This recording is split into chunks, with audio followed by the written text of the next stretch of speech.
From Mars? When are they going back? Yours, earthbound and exasperated. She noticed his dog first, a German shepherd who was as strong and athletic as his owner. She'd seen the two of them every day for the past week, just after sunrise. She'd allowed herself a glance or two because, well, she was human, wasn't she? She had as much appreciation for the male form as the next woman, especially when that male form was as well presented as it was in this guy. And besides, studying people was her job. Like so many other people in the park at this time, he wore running gear, but something about the way he moved told her that when he wasn't pounding the paths, he dressed in a suit and was commander-in-chief of whichever empire he presided over. His hair was dark and cropped short. Doctor? Banker? Accountant? Judging from the air of confidence he exuded, he was very good at whatever it was he did. If she'd had to make more guesses about him, she would have said he was focused to the point of driven, spent too long working, and found it hard to empathize with weakness. He'd have his own weaknesses, of course. Everybody did. Being smart, he probably even knew what they were, but he would hide them because weakness wasn't something he'd share with others. He was the type of guy who, if he knew what she did for a living, would laugh and then express surprise that anyone needed advice on something as straightforward as relationships. A man like him would have no idea how it felt to lack confidence, to not be able to find the courage to approach a woman you found interesting and attractive. A man exactly like Rupert. She frowned. Where had that thought come from? She was careful to never think about Rupert. She had enough self-insight to know her experience with him had colored her view of the world. In particular, it had colored her view of relationships. In all probability, this man was nothing like Rupert. The only piece of information that jarred with her impression of him was that he had a dog. She wouldn't have expected a man like him to want responsibility for a dog.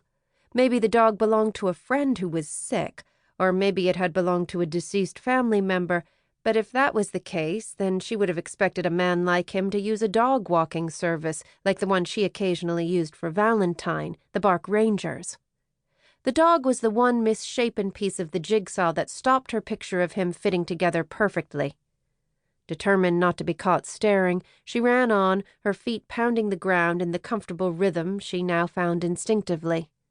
Running was a way of testing herself, of pushing herself outside her comfort levels. And pushing made her aware of the power and strength of her own body. Running reminded her that when she thought she had nothing more to give, she could still find more. Even though it was early and the park wasn't yet open to traffic, it was busy. Joggers mingled with cyclists riding hill repeats and dawn laps of Central Park. In a few hours, they'd give way to parents with strollers and tourists keen to explore the 843 acres of parkland that ran from 59th Street to 110th and east to west from 5th Avenue to Central Park West. She could never decide which season in New York was her favorite, but right now she would have voted for spring. The trees were thick with blossoms, and it flavored the air with a heavy sweetness. Crabapple, cherry, and magnolia bathed the park in a creamy pink glow, and exotic birds from Central and South America gathered ready for the spring migration. She was pondering its near-bridal magnificence when Valentine shot in front of her and almost tripped her up.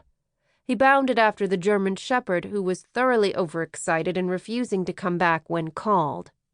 "Brutus!" The man's voice thundered across the park. Molly slowed her pace. Seriously? He'd called his dog Brutus? The dog ignored him. He didn't even turn his head in the direction of his owner. There was no acknowledgement that they even knew each other.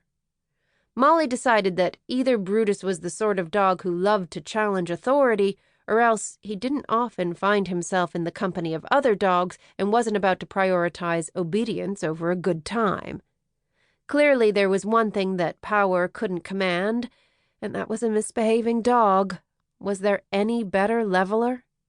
She whistled to Valentine, who was having fun with his new friend. His head came up, and their eyes met across the expanse of grass.